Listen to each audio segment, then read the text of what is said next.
ये कैसे संभव है? हम दोनों मिलकर भी नारायण को इस बंधन से मुक्त करने में असमर्थ। मैया के प्रेम का पाश है, कितना भी प्रयत्न कर लीजिए छूटेगा नहीं।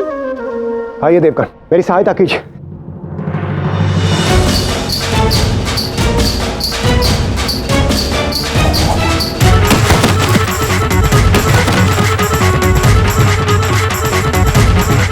जब पुत्र इतना शक्तिशाली है तो उसकी मैया का बंधन कितना शक्तिशाली होगा।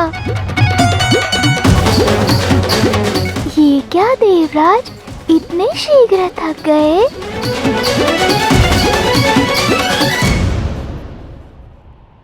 बस, बात हुआ। यदि शक्ति से नहीं तो शस्त्र से तो ये रस्सी अवश्य टूटेगी। अब मैं इस डोरी को तोड़कर ही रहूंगा, क्योंकि ऐसा कोई बंधन नहीं जैसे मेरा देवराज इंद्र का वज्र न भेद सके।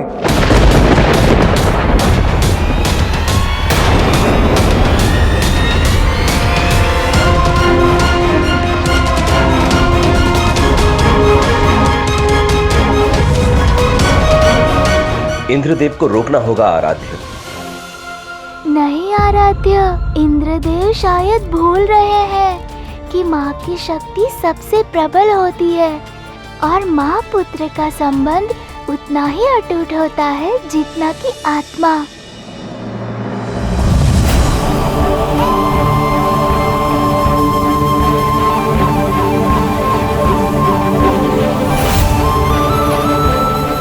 जिस तरह कोई भी शस्त्र आत्मा को नहीं भेद सकता, उसी तरह माँ की शक्ति को भी नहीं भेद सकता।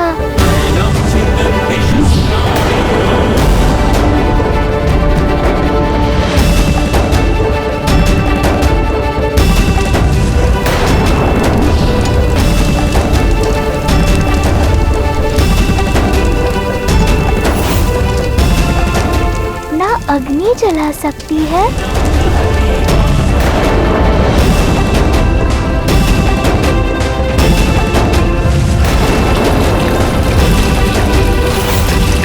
ना पानी गला सकता है।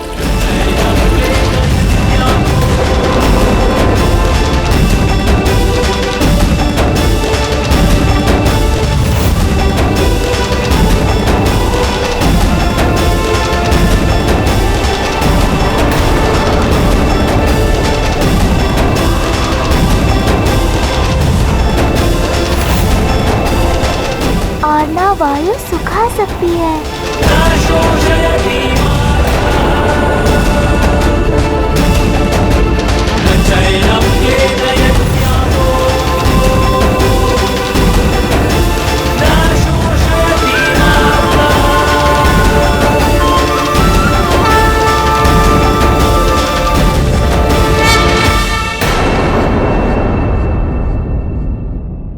महादेव, ये गांठ खुल क्यों नहीं रही है?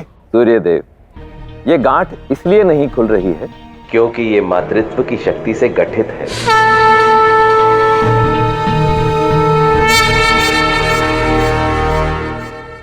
आप मुझे फंसाना चाहते थे, परंतु स्वयं मेरे और मैया की ममता भरी लीला में फंस गए। आपकी लीला से भला कोई बचा है? अंततः अपनी लीला में आपने मुझे भी फंसा ही लिया। परंतु आपकी इस लीला में फंस के भी मुझे अत्यंत आनंद की अनुभूति हुई आराध्य।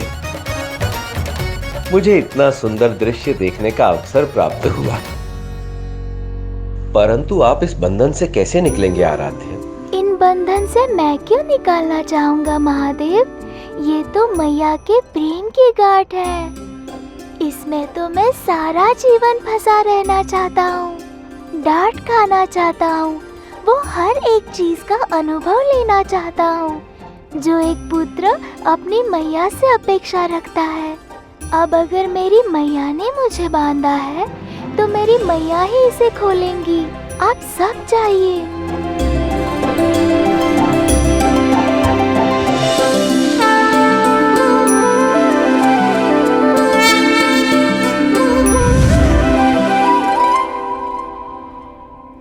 हे आराध्य, अत्यंत सुंदर लीला की रचना की आपने, और आपकी प्रत्येक लीला की भांति इस लीला द्वारा भी आपने संसार को एक सीख दी कि एक माता का उसकी संतान के प्रति प्रेम का बंधन चिरंतन अमर है। ये बंधन कभी समाप्त नहीं होता,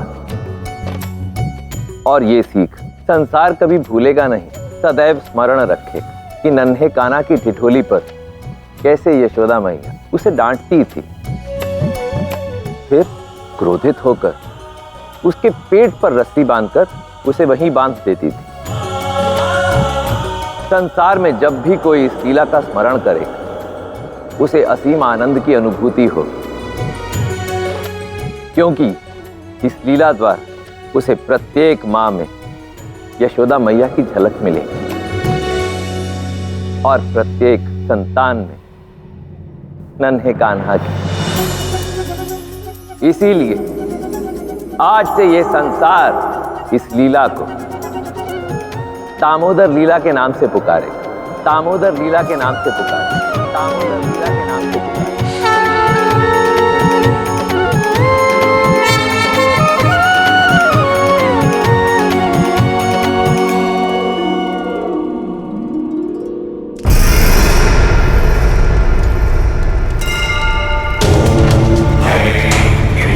ओम शुम शुक्राय नमः।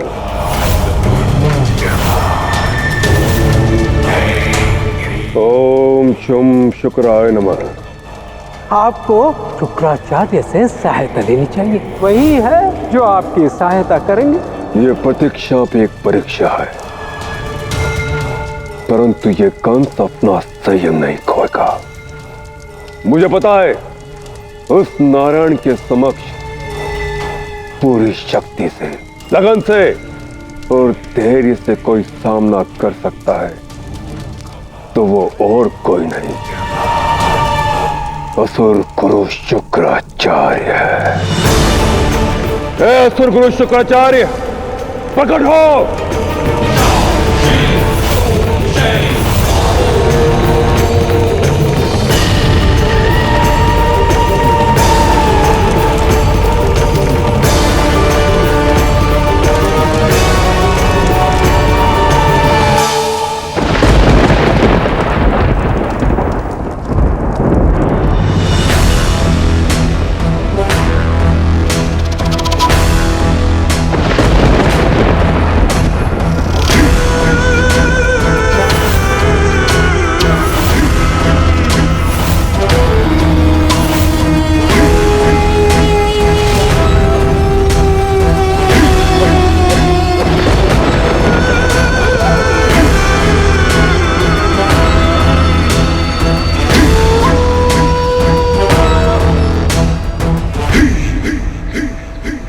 तुम्हारा तप पूर्ण हुआ कंस, कहो कैसे स्मरण किया मुझे? असुर गुरु शुक्राचार्य, आप तो सब जानते हैं, चाहे वो आकाशवाणी के विषय में हो या मेरी बहन के गर्भ से जन्मे मेरे काल के विषय में, उस दिव्य बालक रूपी नारायण के अवतार कृष्ण के विषय में। हमें पता चला है कि पूतना के समय में भी वो वहीं पर था। महाराज वो बालक दिव्य है, नंद के घर पर, और उसका नाम कृष्ण है। हाँ, वही दिव्य बालक नारायण। पूरी सृष्टि सोच रही होगी कि महाबली कंस उस बालक से भयभीत हो गया। तो क्या कंस भयभीत हो गया? कदापि नहीं, बस उस बालक के मिलने भर का विलंब है। मैं उसे उसी क्षण अपने इन्हीं हाथों से समाप्त कर दूंगा। मेरा स्मरण करने का कारण? गुरुदेव, मेरे इस कार्य के लिए आपके मार्गदर्शन की आवश्यकता है। मेरे ही मार्गदर्शन की क्यों?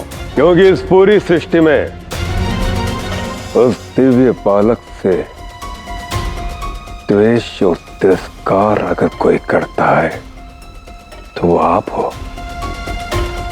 और गुरुदेव, मुझे तिरस्कार का कारण भी अज्ञात है। ये असुर इस संसार के अपराधी। यदि आवश्यक हो तो आप मेरे प्राण ले लीजिए नारायण, तत्पश्चात आप इन असुरों को मार सकते हैं। तो अब निर्णय नहीं बदलेगा। नारायण!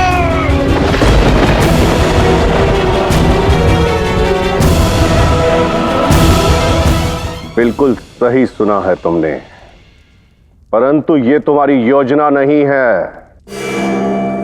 अर्थात मैं कुछ समझा नहीं गुरुदेव। नारायण है वो, मायावी है वो। उसे पराजित करने के लिए उससे युद्ध की आवश्यकता नहीं है। अर्थात क्या करना होगा हमें? कभी तुमने सोचा है कि वो बाल रूप में क्यों आया है? उसके पीछे उसका उद्देश्य क्या है? बाल लीला करना, सभी को प्रभावित करना। यदि उसे पराजित करना चाहते हो तो उसे उसके उद्देश्य में असफल करो, और यदि उसके बाल लीला को रोकते हो तो इस सृष्टि पर उसका जन्म लेने का उद्देश्य व्यर्थ सिद्ध हो जाएगा। इस बात पर तुम्हें अपना ध्यान केंद्रित करना होगा कंस। यशोदा, ये क्या कर रही हो? कान्हा को उसके पास से कब मुक्त करोगी? कब तक बांध कर रखोगी इसे?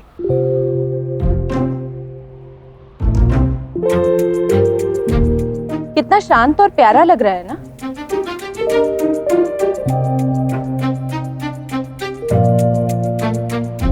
अब मैं आराम से अपने सारे कार्य कर सकती हूँ।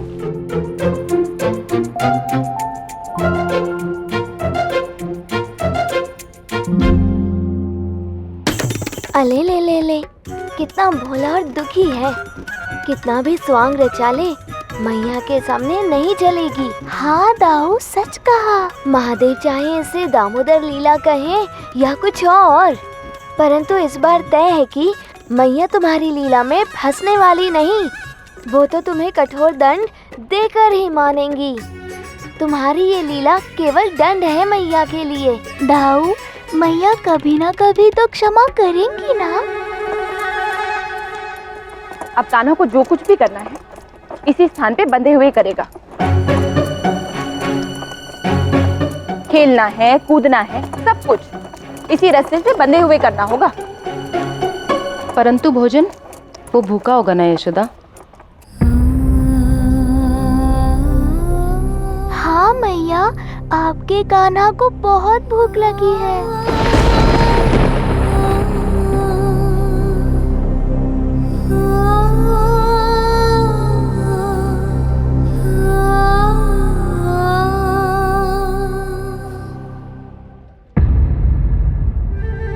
कान्हा का पेट तो भरा हुआ है मैया की डांट से।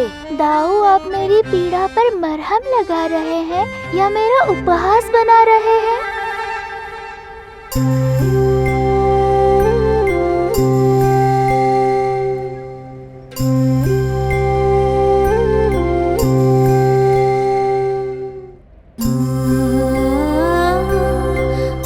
मैया हूँ मैं इसकी, शत्रु थोड़ी ना हूँ। इसके भले के लिए ही इसे पाश में बांधा हुआ है मैंने।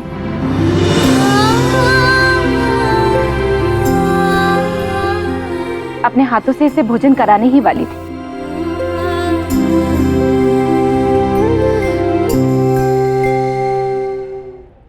अब समझे तुम्हें अपना ध्यान कहां केंद्रित करना है? कृष्ण की लीलाओं पर। तो मैं भी उन पर दृष्टि रखा हुआ हूँ। क्यों दाऊ? कान्हा, इस समय यही उचित होगा यदि तुम मैया पर पहले अपनी दृष्टि दो। खा ले। अरे कान्हा, लिखा देखा जीजी कैसे मुंह फेर रहा है मुझसे।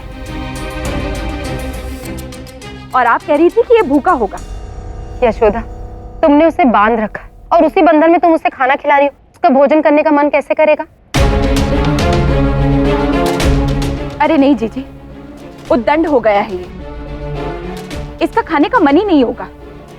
अभी यदि माखन परोस दिया होता तो इस प्रकार मुख फेरता।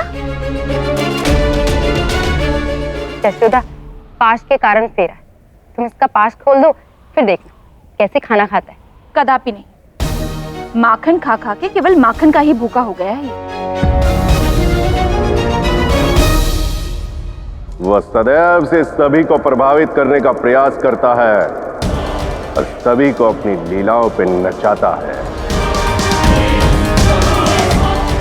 ऐसे ऐसे विचित्र कार्य करता है कि उसके विषय में कोई स्वप्न में भी नहीं सोच सकता।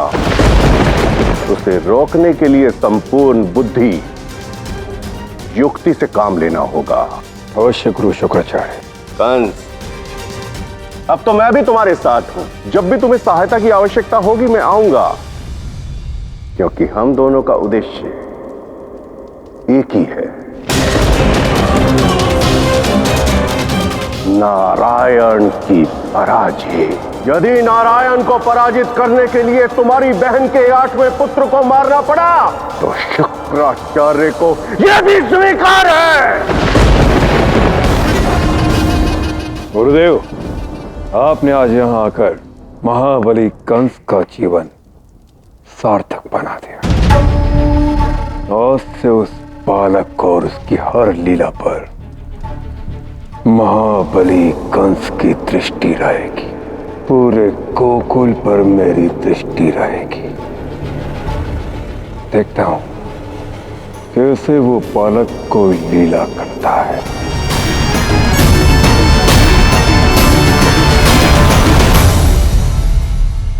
ये ले, मैं सारे काम छोड़कर तुझे भोजन करा रही हूँ और तू है कि अपनी मैया से मुख फेर रहा है।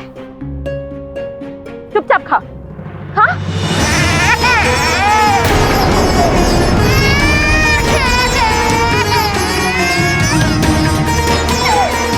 कान्हा, कान्हा,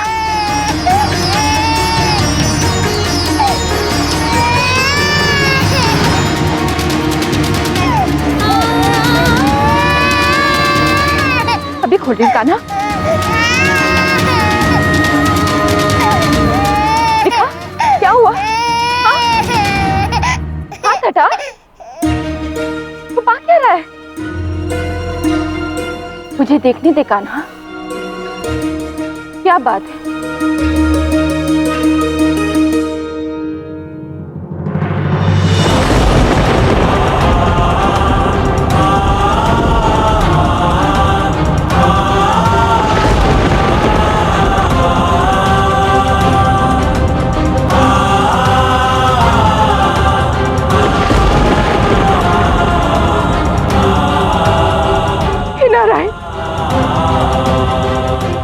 क्या कर दिया? कान्हा, कितनी कठोर हो गई हूं मैं। अपने लल्ला की पीड़ा का आभास भी नहीं हुआ मुझे। इस पीड़ा में भी आपकी ममता का प्रेम छुपा था मैया। कान्हा, इतना बड़ा हो गया तू जो अपनी मैया से अपना घाव छुपा रहा है।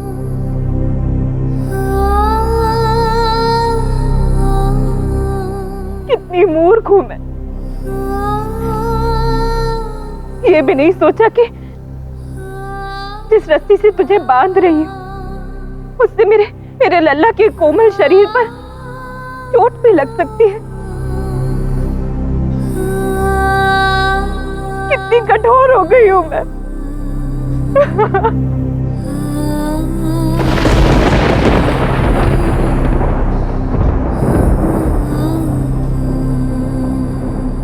मैया को क्षमा कर दे लल्ला। आजा मैया, पास आजा। तुझे कष्ट हो रहा है ना? जीजी, जीजी, शीघ्र माखन लेकर आइए।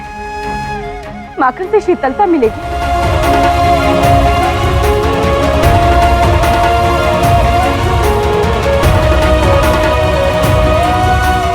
बस बस बस। हाँ कान्हा,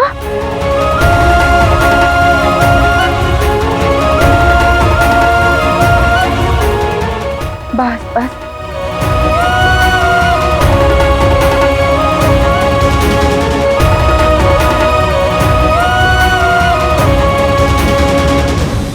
ठीक लग रहा है कान्हा?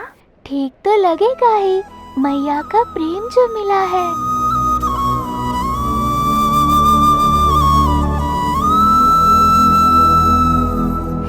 मैं सब समझती हूँ, तू ये सब कुछ जानबूझ के करता है ना?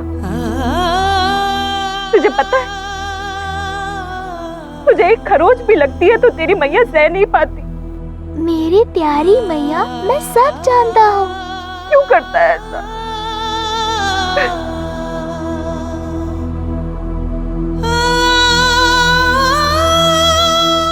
मैं ये भी जानती हूँ कि मैं जितना समझती हूँ तू उससे कहीं अधिक नटखट है। पर तू ये मत भूल, यदि तू नटखट है तो मैं भी तेरी मैया हूं।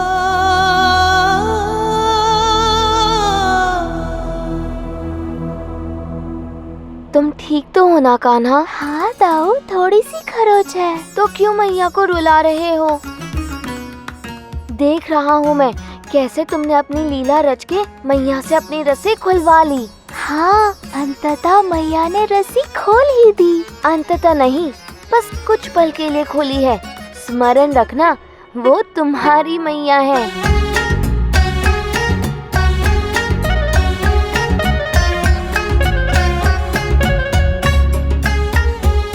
चलो अच्छा हुआ, हमारा कान्हा इस बंधन से मुक्त हुआ। परंतु इस बंधन से इतनी सरलता से मुक्ति नहीं मिलेगी कान्हा को। अरे ये क्या? अब तो जाने दो हमारे बोले कान्हा को, उसे चोट भी लगी है यशोदा, और तुम पुनः उसे इस जटिल रस्सी से बांधने की बात कर रही हो। रस्सी से नहीं, किसी और बंधन से। पता नहीं मैया अब मुझे किस बंधन में बांधने वाली है।